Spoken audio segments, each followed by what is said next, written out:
2 days after President was sworn in for another term of office, the second and third most powerful offices in the country, that of the Vice President and Speaker of Parliament, are technically vacant. Similarly, that of Deputy Speaker and all the ministers are also vacant. After a new president has been sworn in, of course, the cabinet, there's no cabinet because cabinet is dissolved before the end of the previous term, and all the executive powers are then constituted by the president. We asked the re-elected Kyaka South County Member of Parliament Jackson Kafuuzi, also affected by the developments as Deputy Attorney General, says he agrees with the law. Tentatively, as of now,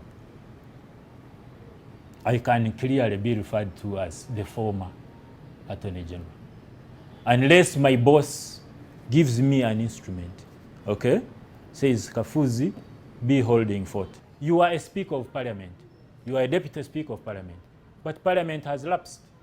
So we can only say you are a Speaker of the former Parliament, unless you are voted again for the next. However, this interview was held at the Deputy Attorney General's chambers, meaning although he is a former minister, he was still able to access a government vehicle, fuel, driver and security detail. With the President yet to appoint a new cabinet, the Vice President, Speaker and the Deputy Speaker are yet to relinquish the entitlement accorded to them as bearers of these jobs. In the law, there's a lacuna. The law doesn't prescribe what exactly happens between the time of the 18th and between the time of the election and swearing in of the new speaker.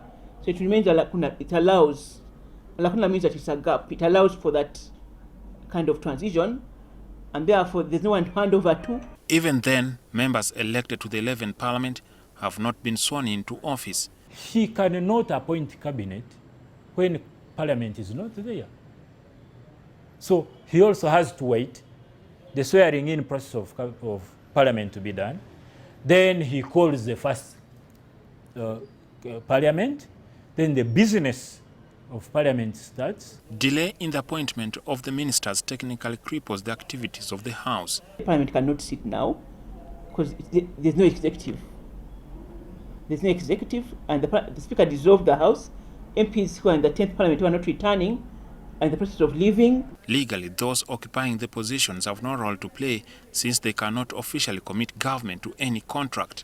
The presidency can only act depending on the officers, the few officers surrounding the president, but no minister can hold those powers and can purport to commit a ministry because they would not have been fully occupying that office.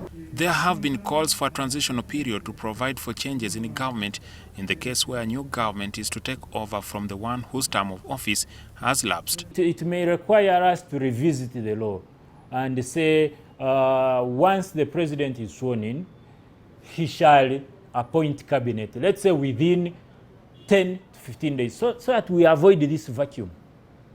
Jackson Onyango, NTV.